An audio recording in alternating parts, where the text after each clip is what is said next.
still the favorite to land in Minnesota. On that note, LaMelo, a guest on The Jump today. Now that you're going to be back playing in America, do you have a specific team you would like to play for? Honestly, don't have a specific team. I'm actually just very happy to be back in the States. Man, it feels like I've been gone for a minute. Definitely could play in front of my fellow people now in the States, so this is going to be nice. For sure. What did you learn by being out in the world and away from home for all that time? I definitely learned a lot. I mean, everywhere I went, I feel like it was a different living situation, a different aspect of life. Just stuff that you can bring in and just help you as a person. So I definitely feel like everything helped me.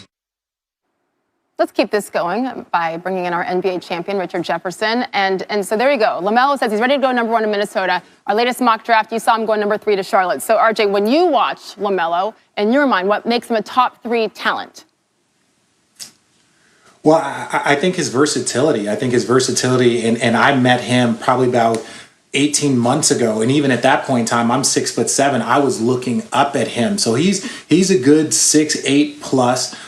He has the ability to shoot. He has the ability to pass. He's a very versatile guard. I think the difference between him and his brother is probably a little bit better of a defender, where LaMelo's a little bit better of a shooter. So I think there's pluses and minuses, but this is a very unique draft where I don't think that there's a clear number 1. I think most of these teams are looking based off of need. Which is what they absolutely should be doing. That's what the GMs and the presidents always say. It's about need first, regardless of their plans. Last year's draft, of course, it was all about Zion. His then GM, David Griffin, he acquired LaMelo's brother Lonzo as the part of that AD trade with the Lakers. And so yesterday, Richard, another blockbuster haul in return for Drew Holiday. In your mind, how attractive really is the future of basketball in New Orleans right now? Well, I think it's great. If you look at some of the other markets, you look at the Clippers, you look at what the Lakers did, what the Nets did. A lot of these teams decided to go young, rebuild, and then make it very, very attractive for high-level free agents. And I think Griff is doing the exact same thing. Build a young nucleus right now. You have friendly contracts, and then once your team is ready to take that next level, that's when free agents really start taking a look at, like, wow, I can go there, play next to Zion, play next to Brandon Ingram, and maybe we can make a serious push depending on where the rest of the league falls. But this is a team that in 2 years with one probably high-level free agent, they could probably be in the conference finals. Which says a lot in that conference for sure. We shall see, and we'll see how it all plays out tomorrow night on ESPN with the draft. Richard Jefferson with the latest from around the league. Thank you. Let's talk some football with 2 MVP candidates facing off on Thursday, Week 11. But let's revisit the last time they faced off, shall we? Flash back to the Seahawks taking on the Cardinals on October 25th. We begin with Murray. Remember this? Why is he smiling? Oh, that's because he's got DeAndre Hopkins in single coverage. Finds him in the end zone for a touchdown. Cardinals pull within 3. Second quarter, Seahawks up 13-7. First and goal from the 3. Buda Baker picks the pass off. He looks like he's in the clear. And Sage, I think this is the play of the year. I love it every time I see it. Chasing him down. DK Metcalf saves the touchdown. So good, you got to see it again. Look at that top-end speed. What is this guy, like a 4.2, 4.3? Insane. Just makes it happen, saving that touchdown again. Then let's go to 1:13 left in OT. Seahawks ball, 3rd and 10 from the Arizona 48. Wilson completes the short pass to Metcalf, and once again, the man turns on the Jets. It looks like the game-ending touchdown, but no, David Moore gets called for a hold. The TD's called back. The next play, 3rd and 14. But still, just look at the speed. 3rd and 14, next play, interception. Isaiah Simmons, Wilson's 3rd pick of the day, so Arizona takes over. They bring in Zane Gonzalez for a 48-yard field goal, and Gonzalez, money to win it.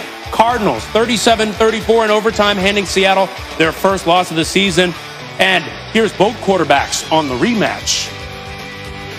Kind of getting a feel for, last year playing people twice. I don't think, for me it's any different, just preparing for another game. Obviously, it's a divisional opponent. Anybody can be beat, no matter who you play. So for me, I just got to go out there and execute. Offensively, we got to go out there and execute, play good complementary football, and give ourselves a good chance to win the game. We're looking forward to this matchup. We're looking forward to this challenge. They're a great football team. They're playing great. We haven't been playing our best the past couple weeks, but we'll get back onto playing our best, and we're looking forward to a great matchup. It's always a great matchup between us and the Cardinals, so we know that. We know it too, Russ. We're 48 hours away from the highly anticipated rematch between the Cardinals and the Seahawks. Dan Orlovsky here. Dan, when you watch Russell Wilson, Kyler Murray, what are you seeing from them lately, with both of them, starting with Russell Wilson? Yeah, I mean, they're both still playing really, really good football. But with Russell, like last week, there's just some narrow misses. 2 shots downfield. The first one to Tyler Lockett, like, this is so close to being a perfect throw in a big chunk, but just a short miss. Then really a lack of a pressure plan to get the ball out of his hands versus the blitz. Then, Ryan, there's this pressure that he's putting upon himself, knowing the defense isn't playing great football, and then these uncharacteristic interceptions that you go, that's not Russell Wilson. All of that stuff for their offense and him has got to get cleaned up quickly. But for Kyler Murray, it's just this awesome growth, and it starts with his development on third down, understanding the situation, what's the coverage, here comes the pressure, ball's got to get out to that soft zone. Another one where, okay, 3rd and 13, nothing's open there. Let me use my legs. I'm a great athlete, especially down in the red zone. Go get a first down. That's so important for my football team. The passing game, some play action, using crossers, getting hop behind second-level defenders has been a big part of their offense. And, Ryan, everybody knows this. The quarterback run down in the red zone has become such a weapon for this offense. So Russell's got to clean some stuff up. They got to have a better plan versus pressure on offense, and he's got to understand farm your own land, so to speak, like the defense. They got to play better. You got to handle yours. Kyler, just continue to grow and develop and do everything that he's been doing so well. Continue to take it to the next level. It looks like the sky's the limit for him. By the way, it's currently a 3-way tie for first in the NFC West between these two teams and the Rams. Looking forward to this one on Thursday night. Dan, thanks. Good stuff. And I'll tell you what, it's looking really good out there in the NFC. ESPN's Football Power Index gives the Saints a 28% chance to win the NFC this season. Best among all teams. Right behind are the Packers and the Bucs. Then it dropped down to the Seahawks. Now, the Saints' only Super Bowl trip came in 2009. Here's Tony and Mike of PTI with the battle atop the NFC. All right, Wilbon, at this point, which NFC team is your projected 1 seed going into the playoffs? All right, Tony, we're going to start this with process of elimination. The NFC East is eliminated. Whoever wins that division, that doesn't matter. The NFC West, I mean, by the time those 3 teams finish beating up on each other at the top of the NFC West, I'm not sure anybody's going to have what's left to have some momentum and really claim the playoffs. I don't think anybody from the South is going to. Tom Brady and Tampa, who everybody wants to anoint, they've had some embarrassing losses, actually, and New Orleans could take a step back with Drew Brees being out. So I'm going with the Green Bay Packers. I know the Packers are not a great world-beating team like they have sometimes been when they've gone into it as the clear number 1 seed. Doesn't matter. I'm going to pick the Packers going in now. Yeah, it comes as no surprise to anyone who watches this show for more than a month that you would pick a Midwestern team and that you would hate on any team that was in the East. You're completely correct about the NFC East, which is a mind-boggling dump of a division at the moment. Where you're wrong is Tampa Bay. You've been wrong about Tampa Bay since Brady went there. Your hatred for Brady sees out of every single pore in your body. You hate the guy. You say, yeah, he's the GOAT, and then you destroy him all the time. And the golden boy. All that has to happen, like New Orleans would be the right pick, but you don't know because of Drew Brees. You don't know when he's going to get back. There are 3 great quarterbacks we're talking about: Tom Brady, Aaron Rodgers, and Drew Brees. And all that has to happen in the last 4 or 5 games is one of these teams goes 4-1, and they become the anointed one.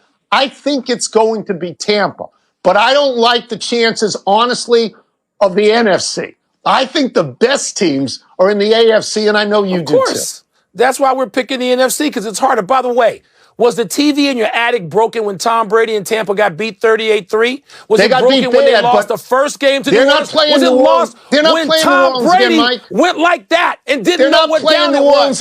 You just skip over that.